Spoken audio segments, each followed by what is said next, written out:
buenas tardes. Mi nombre es Alexis Giovanni Galván Jaime. Mi nombre es Luis Ernesto Palma Tolentino. Nosotros les hablaremos acerca de la lógica deóntica de George Henry Bourdieu. Aquí desglosaremos algunos puntos de vista de su libro. Comenzaré hablándoles acerca de los conceptos modales, los cuales se van a dividir en 4. El primer grupo es el modelo alético o modo verdadero. El segundo, el modo epistémico o modo de conocimiento. El tercero son los modos deónticos o modo de obligación. El cuarto es el modo existencial o modo de existencia. Regresando al modo alético o modelo de verdad, este se subdivide en 3, el cual el primero es lo necesario, el segundo lo posible y el tercero lo contingente. En la segunda rama, los modos epistémicos o modos de conocimiento se va a dividir a su vez también en 3 partes, que son lo verificado, lo no decidido y lo falsado. El tercer grupo es el modo deóntico o modo de obligación, lo cual también se divide en 3, y el primero es lo obligatorio, el segundo es lo permitido y el tercero es lo prohibido. Por último, el cuarto modo es el modo existencial o modo de existencia. Este se va a dividir en 3, que es la universalidad, la existencia y la vaciedad. Todos los conceptos modales tienen semejanzas, pero a su vez tienen diferencias, lo cual hace que merezcan un tratamiento especial. El estudio de los modos aléticos cubre mayor parte que tradicionalmente se conoce como lógica moral. El estudio de los modos existenciales es usual y emite conocido como la teoría de la cuantificación. El estudio de los modos epistémicos no tiene gran extensión y los modos deónticos muy raramente han sido tratados por lógicos. El video tiene por objeto describir de manera amplia y sencilla los modos deónticos que han sido tratados por varios filósofos y estudiosos, a lo cual haremos referencia durante este video. Comenzaremos en este video hablándoles un poco sobre la deóntica lógica. Como primer punto tenemos de dónde surge el término deóntico y deóntica lógica. Bueno, la denominación deóntica se ha generalizado a partir de un artículo del autor del libro del cual tiene sustento este video, y nos referimos a George Henry Bourdieu, intitulado Deontic Logic, deóntica lógica, artículo publicado en la revista Mind de 1951, y como ya dijimos, del cual tiene sustento este video. Es importante mencionar que el término deóntico se le atribuye a Charlie Dunbar Broad, un destacado filósofo que egresó de la Universidad de Cambridge cuando habló de sentencias lógicas, y del cual haremos referencia un poco más adelante. Pero bueno, fue en realidad Ernest Mali el primero que usó el término deontic para referirse al estudio lógico normativo del lenguaje. Siendo un poco más claros, el término deóntico deriva de los términos griegos deomai, que significa obligar, y dein, deber o necesario. Ahora, continuando, hablaremos sobre el objeto de la lógica deóntica. Durante el estudio de la lógica deóntica hasta hoy día nos encontramos 3 puntos de vista generales sobre la misma.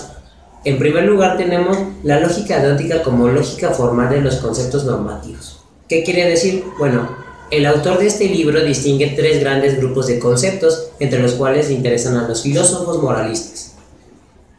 Los deónticos o normativos en primer lugar, los axiológicos o los antropológicos. Por obvias razones nos vamos a referir más a los primeros. Es el mismo Bourdieu que entre los conceptos normativos o deónticos distingue las nociones de derecho y deber, orden, autorización y prohibición. Llama al estudio de tales conceptos como deontología o teoría general de las normas.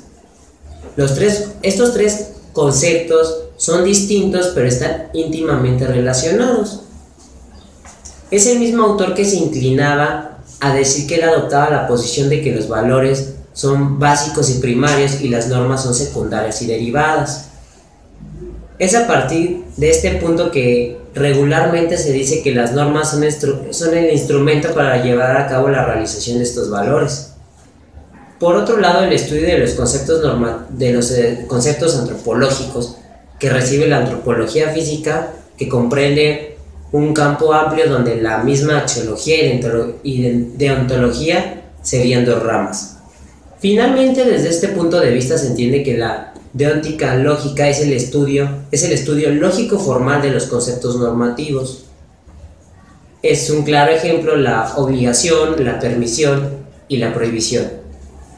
En segundo punto de vista, y que nos permite entender el objeto de esta rama, es la lógica dóntica como la lógica formal de las preposiciones normativas. Este modo de caracterizar la lógica deóntica con mayor frecuencia aparece en el artículo de Wainwright, del cual ya hemos hablado en un comienzo. Él afirma que la deóntica lógica tiene como objeto las sentencias lógicas. Para nuestra carrera es importante y muy conocido este término, ya que también, como ya hicimos mención en un inicio, Charles Dunbar Broad, quien fue el que abordó el estudio de las mismas y al cual se le atribuye de hecho el concepto de deóntico, y es a partir de este punto de vista que la lógica deóntica puede ser definida como el estudio de aquellas sentencias normativas en que las palabras deónticas y las expresiones normativas ocurren esencialmente. Bueno, las expresiones normativas incluyen las palabras de obligación, deber, permisión, correcto y expresiones relacionadas. Tales concepciones pueden ser denominadas como palabras deónticas y que las sentencias que las envuelven son sentencias deónticas igualmente. Continuando, una sentencia deóntica es una verdad lógica deóntica si es verdadera y permanece verdadera para todas las variaciones de sus términos no lógicos. Como tercer punto tenemos la lógica deóntica como la lógica formal de las normas. Esto hace una notoria distinción entre una norma y una preposición normativa, razón por la cual la lógica deóntica, como ya hemos visto, su tema primordial son las sentencias deónticas, y estas mismas son características ambiguas, ya que pueden ser integradas por formulaciones de normas o entendidas como normativas como preposiciones normativas. Continuando desde este punto de vista, diversas personas han considerado a la lógica deóntica como la lógica de la obligación o de las normas, o bien de los sistemas normativos. Es el mismo autor, Wainwright, quien señaló que una de las principales aplicaciones de la lógica modal al estudio lógico de las normas se le denomina lógica deóntica, y al estudio lógico de la permisibilidad de las acciones desde el punto de vista del orden normativo o bien simplemente de las normas. Continuaré hablándoles sobre la lógica deóntica de Wainwright. El sistema de lógica deóntica de Wainwright es considerado por él mismo como un sistema monódico de lógica deóntica proposicional. Esto quiere decir que es un sistema absoluto, categórico e incondicionado, sistema que utiliza operadores deónticos que solo afectan a una expresión de la lógica proposicional. Asimismo, se entiende como una lógica de los modos de obligación. Hemos hablado mucho en este video acerca de la lógica proposicional, por tanto es importante aterrizar este concepto, ya que es como se ha tratado este libro. En este sentido se conoce como lógica proposicional, llamada igualmente lógica de orden cero, a un sistema lógico, conformado por argumentos que constituyen proposiciones, las cuales cuentan con conectivas lógicas entre las que se establecen operaciones que dan como resultado proposiciones mucho más complejas que aquellas que le dieron origen. Asimismo, estos sistemas lógicos estarán compuestos por variables de tipo proposicional, además de los signos usados para establecer operaciones entre las distintas variables de tipo entidad o proposicional y las conectivas lógicas que establecen entre ellas. En este sentido, la lógica proposicional también indica que su objetivo principal es conseguir inferencias lógicas proposicionales en base a las proposiciones de las cuales parte. Para entender lo que propone Wainwright, lo primero es cuestionarse: ¿qué son las cosas a las que llamamos obligatorias, prohibitivas o permitidas? Este término de cosas, nosotros les daremos el término de actos. Sin embargo, la palabra acto la usamos con mucha ambigüedad en nuestro sistema de lenguaje ordinario. Algunas veces se usa para lo que podemos llamar propiedades calificativas del acto, como por ejemplo acosar, pero se usa también para los casos individuales que caen bajo estas propiedades, por ejemplo, el acoso individual o personal. Es por eso que el discurso de Bourdieu, la palabra acto es usada para designar propiedades y no para individuos. Y daremos otro ejemplo, tomando el anterior como el de acosar. Ahora bien, también tomaremos el de beber. Estos son actos. Los casos individuales que caen bajo la denominación, en este caso acosar o beber, serán llamados individuos acto. De acto y no individuos acto se predican los términos deónticos. Continuando con la explicación de mi compañero, hablaremos de los actos ejecutados y no ejecutados, a los que se les denomina valores de ejecución. Esto quiere decir ejecutados y no ejecutados. Consecuentemente tenemos a lo que se conoce como la función de ejecución de un acto dado, si su valor de ejecución depende de valores y propiedades de ejecución de otros actos. El concepto de función de ejecución es estrictamente análogo a la función verbal de lógica proposicional de la cual ya hemos venido hablando. Por lo tanto, las funciones de ejecución pueden definirse estrictamente en correspondencia con las funciones de verdad particulares. Ahora bien, la negación de un acto lo entendemos como aquel acto que es ejecutado por un agente solo y si no se ejecuta el acto dado. Por ejemplo, la negación de pagar una deuda o cumplir con una obligación es el acto de no pagarla. En otro contexto, si A es el nombre de un acto, la negación de A se utilizará como el nombre de la negación. Ahora bien, pasando a otros actos dados, entendemos que la conjunción de un acto de dos actos se entiende que es el acto que es ejecutado sí y solo si se ejecuta el primer acto y se ejecuta también el segundo acto. La disyunción de dos actos se entiende aquel acto que es ejecutado solo y si se ejecuta el primer acto o se ejecuta el segundo, o bien si se ejecutan ambos actos. La implicación de un acto, de dos actos dados, se entiende que el acto es ejecutado si no es el caso del que el primero es ejecutado y el segundo acto no es ejecutado. Ahora bien, la equivalencia acto de dos actos dados se entiende que el acto es ejecutado solo y si el primer acto es ejecutado y el segundo también es ejecutado, o bien si el primero no es ejecutado pero tampoco el segundo es ejecutado. Ahora bien, vamos a hablar de si A y B denotan actos. A en conjunción con B se usará como nombre de conjunción. A en disyunción B se usará como nombre de su disyunción. A y la implicación de B se utilizará como nombre de implicación, y A en equivalencia con B se utilizará para su equivalencia. Finalmente podemos definir la tautología de un acto de n actos dados cuando el acto es ejecutado cualesquiera que sean los valores de ejecución de los n actos dados, y la contradicción del acto de n actos dados es el acto que no es ejecutado por cualquiera que sean los valores de la ejecución de n actos dados.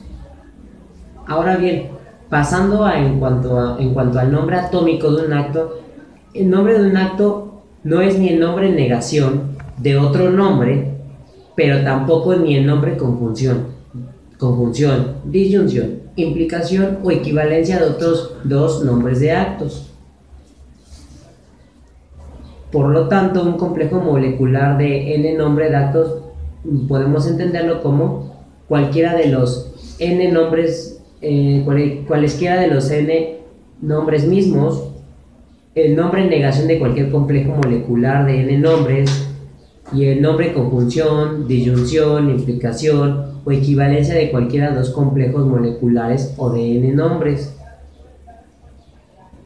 Los n nombres se llaman constituyentes de sus complejos moleculares. Si son nombres atómicos, van a recibir por lo tanto el nombre de constituyentes atómicos. Respecto al uso de los paréntesis de Bourdieu, adopta la convención de que Conjunción tiene mayor fuerza combinatoria que disyunción, implicación y equivalencia.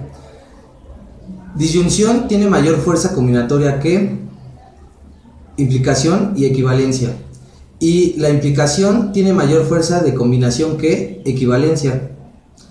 Los símbolos negación, conjunción, disyunción, implicación y equivalencia se usarán para funciones de verdad, así como para funciones de ejecución. Por lo anterior, se hace preferible la introducción de dos conjuntos de símbolos especiales. Como una categoría deóntica no definida, se introduce el concepto de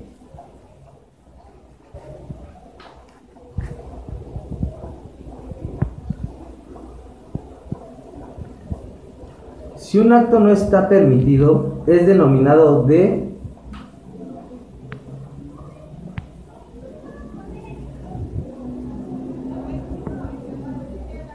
como por ejemplo, el acoso no está permitido, por tanto, está prohibido. Si la negación de un acto está prohibida, tal acto es denominado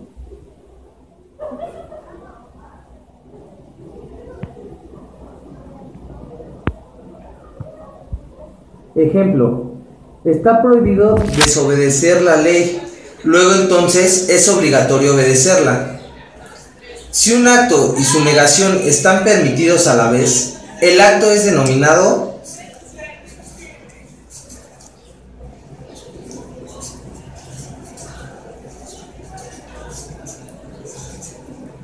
ejemplo, en una zona para fumadores, en un restaurante podemos fumar, pero también podemos no fumar. Por tanto, fumar aquí es una forma de conducta moralmente indiferente. Se observa que la indiferencia es una categoría más restringida a la permisión, ya que todo lo indiferente es permitido, pero no todo lo permitido va a ser indiferente, así como lo obligatorio también es permitido, pero no es indiferente. Los anteriores conceptos deónticos se aplican generalmente a un acto único o una función de ejecución de actos. Ahora bien, dos actos son incompatibles si su conjunción está prohibida, pero son compatibles si su conjunción está permitida. Por ejemplo, cuando prometo llegar a un lugar y no lo cumplo, son actos moralmente incompatibles. ¿Por qué? Porque hacer un acto nos compromete a hacer otro. Por lo tanto, si la implicación de los actos va a ser obligatoria. La preposición que afirma que el acto nombrado por A está permitido será expresada en símbolos por. La preposición que afirma que el acto nombrado por A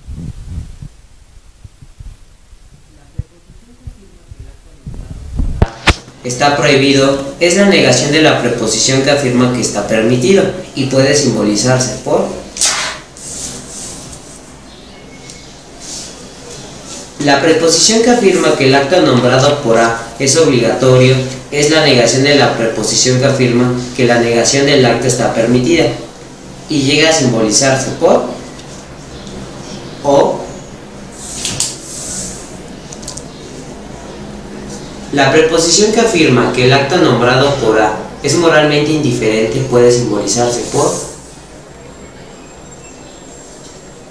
La preposición que afirma que los actos A y B son moralmente incompatibles puede ser simbolizada por.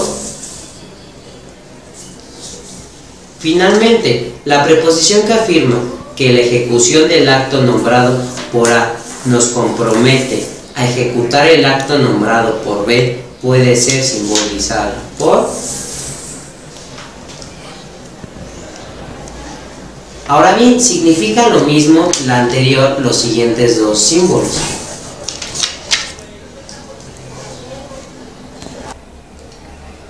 P y O son lo que conocemos como operadores deónticos. Oraciones de tipo P reciben el nombre de un acto que ha de ser colocado en el espacio blanco y que recibirá el nombre de oraciones P, de manera semejante a las que llamaremos operaciones O.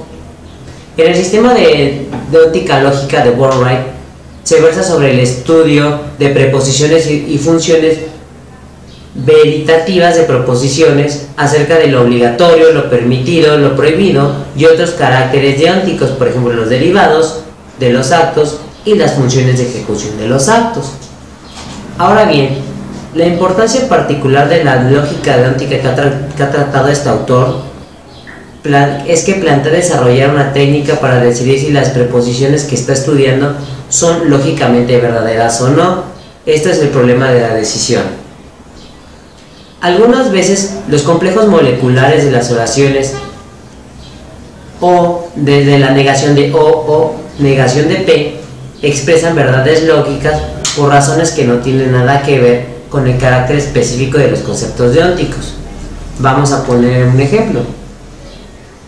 Si A está permitido, si B está permitido, entonces B está prohibido si A está prohibido, como lo vamos a expresar a continuación.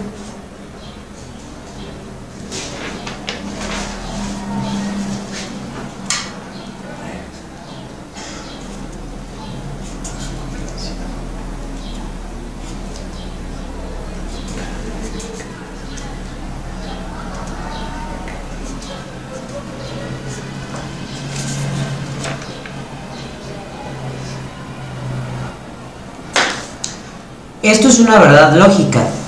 Es la aplicación de una variante a la que se ha denominado modus tollens, que es válida para cualquiera de las oraciones, sean dónticas o no. La regla de inferencia de este modus tollens es una regla lógica proposicional que establece que si una primera afirmación implica una segunda afirmación y la segunda afirmación no es verdadera, se infiere que la primera no puede ser tampoco verdadera. Otras veces, sin embargo, los complejos moleculares de las oraciones negación de O y negación de P expresan verdades de lógica que dependen del carácter lógico específico de los conceptos deónticos. Vamos a poner un ejemplo de esta situación. Si A es obligatorio y si A nos compromete a hacer B, entonces B también va a ser obligatorio, como lo voy a plantear a continuación.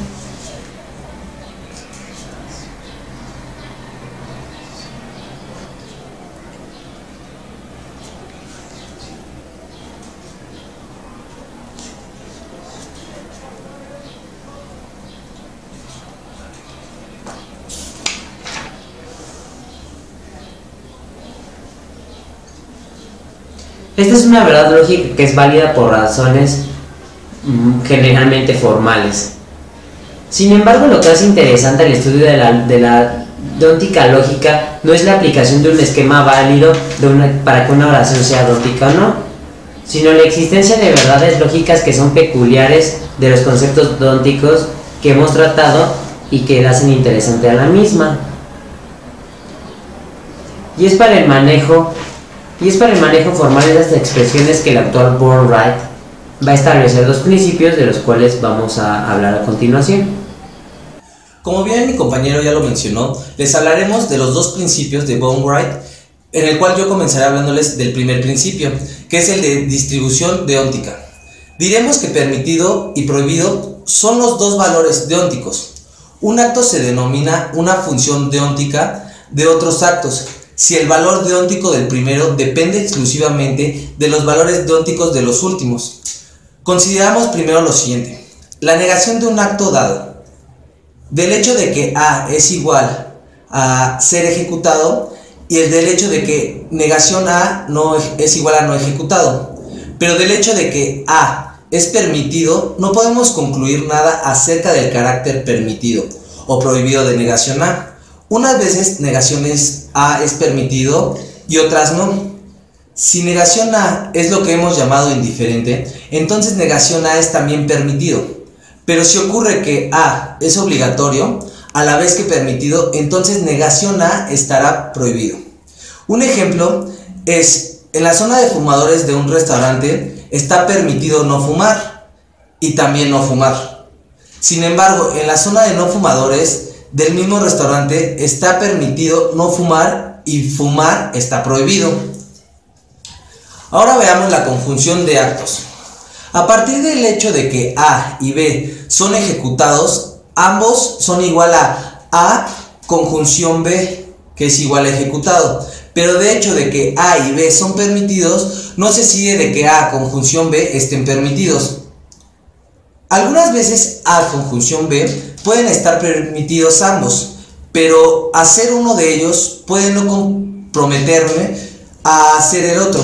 Como ejemplo, puedo ser libre de prometer y también de no prometer, dar cierta cosa a una persona y libre de dársela o no, pero puede estar prohibido prometer dársela y no dársela. Finalmente, veamos la disyunción de dos actos. A partir del hecho de que al menos uno de los actos A y B es ejecutado, es igual a A disyunción B es ejecutado. Y a partir del hecho de que ninguno de los actos A y B es ejecutado, es igual a A disyunción B no es ejecutado. El hecho de que al menos uno de los actos esté permitido, se sigue que su disyunción está permitida. Y del hecho de que ambos actos están prohibidos, se sigue que su disyunción está prohibida. En otras palabras, la disyunción de dos actos está permitida, si y solo si al menos uno de los actos está permitido. Ejemplo, hablar en voz alta o fumar está permitido en la sala de lectura, si y solo si hablar en voz alta está permitido o fumar está permitido. Así, las funciones deónticas son similares a las funciones de ejecución y las funciones variativas en lo que respecta a la disyunción, pero no similares en lo que respecta a la negación y conjunción. La semejanza puede ser formulada como el principio de distribución deóntica, que dice: si un acto es la disyunción de otros dos actos, entonces la proposición que afirma que la disyunción está permitida es la disyunción de la proposición que afirma que el primer acto está permitido, y a la proposición que afirma y la proposición que afirma que el segundo acto está permitido. Se da por entendido que la distribución de la permisión se puede efectuar sobre una disyunción de un número n de miembros cualquiera que sea el valor de n. Ahora, continuando, como último principio y como segundo tenemos el de permisión. Todo acto que está dado o permitido o permitida su negación, y que se expresa de la siguiente manera: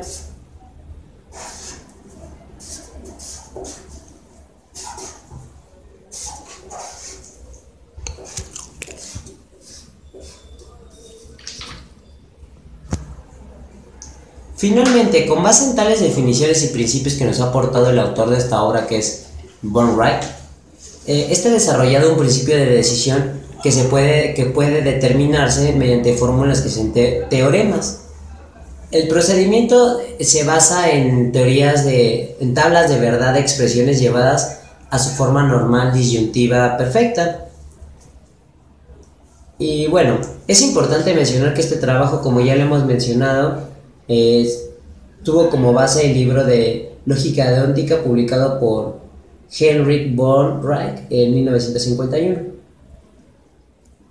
Como conclusión de este video y de la lectura de Lógica Deóntica de Heinrich von Wright, me he llevado una grata impresión acerca del origen de esta lógica deóntica, cómo fue evolucionando este término, cómo fuimos pasando del entendimiento que había sobre la lógica deóntica como conceptos normativos, preposiciones y también los símbolos que nos han servido de mucho. Sí, claro, más que nada queremos saber, agradecemos a estos símbolos, ya que hacen que la lógica deóntica sea una manera más fácil de adquirirla y de aplicarla en nuestra vida diaria, tanto los términos ambiguos que aplicamos, y nada, pues agradecer gracias a estos símbolos la facilidad que nos dan de la lógica deóntica. Muchas gracias y un saludo enorme a todos nuestros